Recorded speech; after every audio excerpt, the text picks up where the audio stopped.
दोस्तों बात करेंगे साइड इफ़ेक्ट्स की टर्मिनोलॉजी के ऊपर कि अक्सर हम वीडियोस में देखते हैं किसी प्रोडक्ट के रिव्यू में कोई ड्रग के बारे में बता रहे हैं तो कुछ साइड इफ़ेक्ट्स वहाँ पे कोई भी व्यक्ति दिखाता है।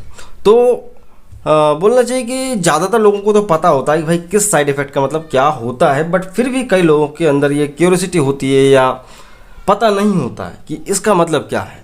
तो उन्हीं सारे साइड इफ़ेक्ट्स की टर्मिनोलॉजी को मैं आपको आज बहुत आसान भाषा में समझा दूंगा, देखते रहिए। दोस्तों यहाँ पे हम साइड इफ़ेक्ट्स की बात कर रहे हैं तो साइड इफ़ेक्ट किसी भी चीज़ का हो सकता है, कोई भी हो सकता है। तो अक्सर हम बोलते हैं नॉर्मली पहले नंबर पर साइड इफ़ेक्ट आता है स्वेलिंग, कि भाई बोला कि भाई स्वेलिंग हो जाती है। तो स्वेलिंग मतलब होता है सूजन आ जाना, ठीक है। सूजन मतलब कि जो आपको दिखती है, आप उसे देख सकते हैं। आपने कोई ड्रग खाया, हाथ लाल लाल हो गया, मुंह चेहरा लाल हो गया, तो उसे बोलते हैं सूजन आ जाना, तो उसे बोलते हैं स्वेलिंग। दूसरे नंबर पे आता है भाई रैसेस। एक साइड इफेक्ट होता है किसी भी चीज़ का, रैसेस हो गए, ठीक है। तो रैसेस सूजन जैसा नहीं होता है। सूजन में क्या होता है, पूरा पूरा अंग में कहीं पे भी पर्टिकुलर सूजन आ जाती है, फूल जाता है, रेडनेस हो जाती है। लेकिन रैसेस में क्या होता है, दाने दाने से चकत्ते चकत्ते से आते हैं, या हाथ पे बोलो जो यहाँ लाल लाल हो गया, यहाँ लाल लाल हो गया, रेडनेस आ जाती है कई कई जगह पे थोड़ा थोड़ा, ठीक है। तो इसे बोलते हैं रैसेस आ जाना। एक और साइड इफेक्ट होता है दोस्तों, यहाँ पे बोलते हैं अक्सर इचिंग हो जाना, कि भाई बोलते हैं इचिंग होने लगती है, मतलब कि खुजली, नॉर्मल सा इसका मतलब है नॉर्मल खुजली हो जाना, ठीक है। खुजलाता आदमी उसे बोलते हैं इचिंग हो रही है, ठीक है। ब्रेथलेसनेस एक और साइड इफेक्ट में होता है, बहुत ही कॉमन है, बहुत सी दवाइयों में होता है ये ब्रेथलेसनेस। अब इसका मतलब ये नहीं है कि आदमी को सांस नहीं आएगी, जाहिर सी बात है आदमी की डेथ हो सकती है। ब्रेथलेसनेस मतलब कि आदमी कोशिश कर रहा है बट उतना ऑक्सीजन इंटेक नहीं ले पा रही है बॉडी, उतना फेफड़े प्रॉपर वर्क नहीं कर रहे हैं। तो एक प्रकार का बोला कि सांस फूलने लगती है और उसको मतलब सांस तो पूरी लेता है लेकिन उसकी बॉडी का ऑक्सीजन लेवल कम होने लगता है। तो कह सकते हैं कि इस व्यक्ति को ब्रेथलेसनेस हो रहा है, सांस ले रहा है लेकिन वो सही से काम नहीं हो रहा है। तो ब्रेथलेसनेस एक गंभीर साइड इफेक्ट होता है किसी भी चीज़ का। दो यहाँ पे बहुत ही इंपॉर्टेंट चीज़ें जिसके लिए आप आई थिंक आए हैं इस वीडियो में, नौजिया और वॉमिटिंग, क्योंकि इनको अधिकतर साथ में ही बोला जाता है। नौजिया वॉमिटिंग बोल देते हैं साथ में। तो नौजिया समझो पहले। नौजिया मतलब होता है जी मिचलाना। किसी भी व्यक्ति का किसी भी कारण से कोई दवा खा ले, कोई चीज़ खा पी ले तो उसका जी मिचलाने लगता है ना। तो उसे बोलते हैं जी मिचलाना, मतलब कि नौजिया होना।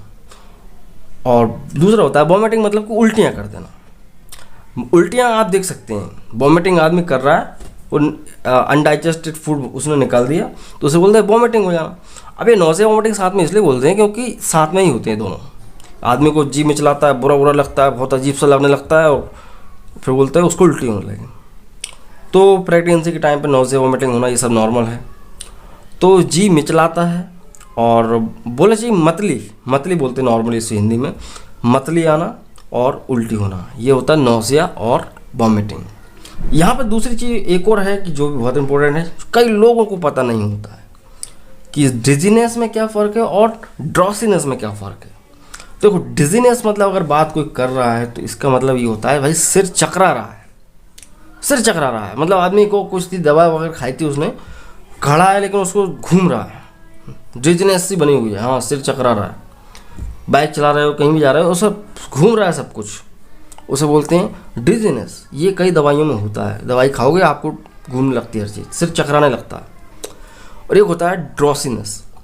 ड्रॉसीनेस मतलब ये होता है नींद आना, नींद आना। अब देखो एक आदमी है, उसको नींद आ रही है, वो ऊँग रहा है बैठे बैठे, आंखें पलकें भारी हो रही हैं, बहुत भयंकर नींद आ रही है, लेकिन उसका सिर नहीं चकरा रहा है, दिमाग सही है, बस उसको नींद आ रही है, उसको सोने की पड़ रही है कि मैं कहीं सो जाऊँ जाके, तो उसे बोलेंगे हम ड्रॉसीनेस। और किसी भी साइड इफ़ेक्ट में अगर ड्रॉसीनेस की बात चल रही है तो वो साइड इफ़ेक्ट का मतलब ये है कि भाई आपको जहाँ पे नहीं आना चाहिए ड्रॉसीनेस वहाँ पे आ रही है। आप कोई काम कर रहे हो लेकिन आपका मन नहीं लग रहा, आपको नींद आ रही है, तो उसे बोलते हैं ड्रॉसीनेस। और डिजीनेस मतलब ये होता है भाई कि चकरा रहा है, सिर चकरा रहा है, चक्कर बना हुआ है लेकिन नींद नहीं आ रही है। अगर आप लेट भी जाएंगे, बिस्तर पर लेट जाएंगे तब भी आपका सिर चकरा रहा है, सो नहीं पा रहा आदमी, उसे बोलते हैं डिजीनेस। और ये हो गया ड्रॉसीनेस। तो ये फ़र्क है। हाँ एक और साइड इफेक्ट होता है कई दवाइयों का, बोलते हैं मेटेलिक टेस्ट आ जाना। तो होता क्या है कि इसमें कोई धातु का टेस्ट आता है, हो सकता है कई लोगों को ना, कई लोगों को आ सकता है। जो मिनरल से जुड़ी हुई चीज़ें होती हैं, जिनके अंदर एलिमेंट्स पाए जाते हैं, अगर उनको आप लेंगे तो आपको ऐसा लगेगा, मुंह में ऐठानापन बोलते हैं, एक ऐठानापन सा लगता है, जैसे कि एल्यूमिनियम चबा लिया हो, या लोह होता है जो, उसको चबा लिया हो, पीतल, इस टाइप का एक टेक्सचर सा दांतों के बीच में फील होता है कि आपने कुछ ना कुछ ऐसा मेटल खा लिया है। तो कुछ दवाइयाँ होती हैं, उनको ज़्यादा लेने पर ऐसा होता है, तो मेटेलिक टेस्ट तब आता है। उसके बाद आता है दोस्तों दो और चीज़ हैं जो कि कॉमन है बहुत, टैकीकार्डिया और ब्रेडीकार्डिया। हालांकि ये दोनों एक अलग सेपरेट टॉपिक है, अलग एक बीमारियां होती हैं, बट कई दवाइयों के कारण टैकीकार्डिया भी डेवलप हो जाता है और ब्रेडीकार्डिया भी। तो टैकीकार्डिया अगर डेवलप हो रहा है, बोल रहे हैं भाई साइड इफेक्ट टैकीकार्डिया है, तो इसका मतलब कि भाई आपकी हार्ट रेट बढ़ जाएगी। जो हार्ट आपका 72 बार धड़क रहा है 1 मिनट में, तो उसकी धड़कन बढ़ जाएगी, उसे बोलते हैं टैकीकार्डिया। ब्रेडीकार्डिया बोल रहे हैं तो वो कम हो जाएगी। तो दोनों ही कंडीशन सही नहीं होती हैं, तो ठीक है, ये भी देखना जरूरी है। उसके अलावा आता है भाई हाइपरटेंशन, बढ़ जाना, कम हो जाना, बहुत नॉर्मल सी बात है भाई। आदमी का आपने दवाई खाई कोई, उससे आपका ब्लड प्रेशर कम हो गया और बढ़ गया, तो बीपी भी एक साइड इफेक्ट होता है, ब्लड प्रेशर फ्लैक्चुएट होना। उसके अलावा आता है ड्राई माउथ। कई बीमारियों में, कई दवाइयों में बोला जाता है इससे मुंह सूखने लगता है। तो होता क्या है कि कुछ ऐसे डायूरेटिक्स बोल सकते हैं आप, कोई भी दवाइयाँ, इनमें क्या होता है कि पानी का एक्सक्रीशन ज़्यादा हो जाता है, बॉडी में से पानी निकलने लगता है, पेशाब के माध्यम से, फीकस के माध्यम से पानी लॉस हो जाता है, लूज मोशन के द्वारा, इन सब से पानी खत्म हो जाता है, तो मुंह सूखता है आदमी का, बॉडी डिहाइड्रेट नहीं रहना चाह रही है, तो इसलिए आदमी को क्या बार बार पानी पीने का मन होता है। और उस टाइम पे अगर आदमी अपनी इन चीज़ों को कॉम्प्रोमाइज़ नहीं करता है, बोलता है भाई मैं तो अभी नहीं पी रहा पानी, तो उसको दिक्कतें आ सकती हैं। तो जब भी ऐसा लगे पानी पीना है तो पीना है। तो कुछ दवाइयाँ होती हैं, उनका एक साइड इफेक्ट होता है ड्राई माउथ, तो मुंह सूखा रहता है, जो सलाइवा बन रहा है, लार बन रहा है, वो नहीं बन पाता जल्दी। ठीक है।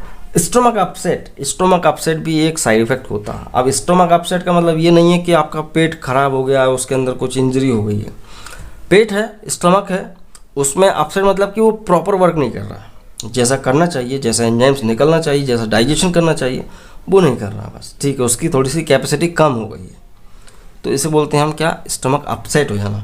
अगर बोल रहे हैं कि भाई साइड इफेक्ट स्टोमक अपसेट है तो क्या होगा, इंडाइजेशन होगा, जाहिर सी बात है, आदमी के पेट में गैस बनने लगेगी, एसिडिटी भी हो सकती है, और फिर अपच, कॉन्स्टिपेशन, ये सब भी होगा। तो कई दवाइयाँ होती हैं जो कि स्टोमक को अपसेट करती हैं, तो उनसे अपन ये अंदाज़ा लगा सकते हैं पेट खराब होने वाला है व्यक्ति का, तो इसलिए फिर साथ में दूसरी दवाइयों को चलाया जाता।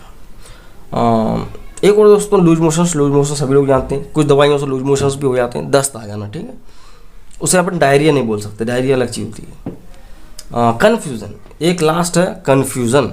कई दवाइयों से कन्फ्यूज़न भी हो जाता है आदमी को। तो कन्फ्यूज़न ये होता है कि आदमी, कन्फ्यूज़न मतलब ये कि आदमी करना कुछ चाहता है लेकिन उसको डाउट है, मैं करूँ या ना करूँ, ये होगा या नहीं होगा। उसने क्यों दवाई खाई है, दवाई का असर हो रहा है, तो उसके कुछ समय के लिए उसकी कुछ आदतें बदल सकती हैं, उसका नॉर्मल बिहेवियर चेंज हो सकता है। ठीक है, कंफ्यूज रहेगा, वहाँ जाऊँ या ना जाऊँ, ठीक है चला जाता हूँ, नहीं जाऊँगा, ऐसा वैसा, या बट कोई डॉक्टर है, पेशेंट है, वो डॉक्टर के पास जाए ना जाए, डॉक्टर को स्विच करे या ना करे। कई लोग ऐसे सोचते रहते हैं बैठे बैठे कि घर पे मेरी उससे बात होना है, नहीं होना है, या ये खाऊँगा नहीं खाऊँगा, कन्फ्यूज रहते हैं। वो दवाइयों का जो असर होता है दिमाग में पहुंच जाता है। तो यही सब होते हैं सारे साइड इफ़ेक्ट्स। आई होप आप सारे साइड इफ़ेक्ट्स को समझ गए होंगे और आपके मन में जो भी क्वेश्चंस थे वो क्लियर हो गए होंगे। फिर भी अगर आपको ऐसा लगता है कि भाई कोई चीज़ छूटी है तो मुझे कमेंट कर सकते हैं, तो मैं उसका भी आंसर दूंगा। और वीडियो अच्छा लगा तो प्लीज़ से लाइक कर सकते हैं। अगर आप हमारे चैनल पर नए तो चैनल को सब्सक्राइब करें, क्योंकि ऐसा ही वीडियो आपको समय समय पर मिलते रहेंगे, जिसमें आप जान पाएंगे मेडिकल से जुड़ी हर एक वीडियो जो कि आपके काम आएंगे। ठीक है, तो आप देख रहे थे ज्ञानी अर्ध मेडिकल चैनल, मैं हूं शिवम, तो मैं मिलता हूं अगले वीडियो में। जय हिंद, वंदे मातरम।